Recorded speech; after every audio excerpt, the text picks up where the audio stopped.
مولانا جاوید صاحب دہلی تشریف لائیں اور اس تجویز کو پیش فرمائیں۔ بسم اللہ الرحمن الرحیم۔ حضرت صدر محترم، سبھی مہمان اعزاز، حضرت ذی وقار دارالعلوم دیوبند کے محقق حضرت مفتی ابوالقاسم نعمانی صاحب جی در مجدور ہیں، تمیمی کلمات کے ذریعے ہم سب کو آگاہ فرمایا اور سد بھاونا منچ کے حوالے سے جو آپ نے ہم سب کے درمیان جو پیغام جاری فرمایا، ہم سبھی سے یہ امید اور یقین رکھتے ہیں انشاءاللہ اس سلسلے میں ہم لوگ دیش کے وکاس کے لیے اور دیش کی سرکشا اور دیش کو وکست رکھنے کے لیے انشاءاللہ امن و امان، شانتی اور سد بھاونا کو ہم لوگ انشاءاللہ اس کو مستحکم کریں گے اور مضبوط کریں گے۔ میں تجویز کے الفاظ پڑھتا ہوں۔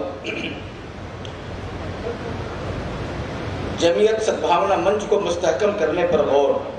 بموقع اجلاس مجلس منتظمہ جمعیت علماء ہند 28-29 مئی 2022 دیوبند۔ جمعیت علماء ہند کے دستور کی دفعہ 8 سماجی خدمات کے تقاضوں کے مطابق اجلاس مجلس منتظمہ منعقدہ 12 ستمبر 2019 میں جمعیت سدبھاونا منچ کی تشکیل کا فیصلہ لیا گیا تھا، جس میں کم از کم 11 ممبر ہوں گے، ان میں نصف غیر مسلم افراد ہوں گے۔ اس منچ میں جمعیت کے فعال ایکٹیو ممبران اور بلا لحاظ مذہب و ملت مقامی ذمہ داروں کو شامل کیا جائے گا۔ منچ ہر ماہ میٹنگ منعقد کرے گی، جس میں برادران وطن کی شرکت کو یقینی بنایا جائے اور دستور کی دفعہ 8 میں درج ہدایات کے مطابق مشترک عملی اقدامات کیے جائیں۔ نمبر 1، مختلف مذہبی فرقے کے لوگوں کا مشترکہ اجتماع کرنا۔ نمبر 2، شہری ضروریات کی تکمیل کے لیے جد و جہد کرنا۔ نمبر 3، مزدوروں، کسانوں اور پسماندہ لوگوں کی خدمت کرنا۔ نمبر 4، یتیموں، بیواؤں، مجبور لوگوں کی مدد کرنا۔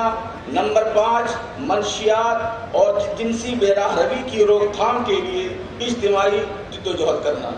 نمبر 6، حساس مذہبی مسئلوں جیسے گوکشی، عبادت گاہوں میں لاؤڈ اسپیکر کا استعمال، مذہبی تہواروں، نیند عبادات کے لیے عوامی مقامات کا استعمال جیسے مسائل میں باہمی گفت و شنید سے پرامن حل نکالنا۔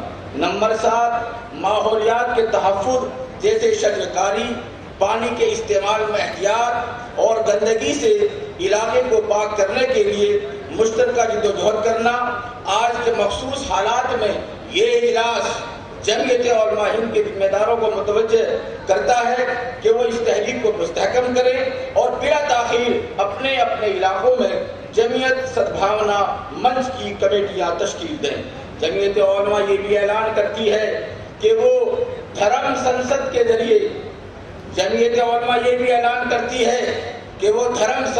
ذریعے نفرت پھیلانے والے افراد اور گروہوں کے اثرات کو ختم کرنے کے لیے ملک گیر سطح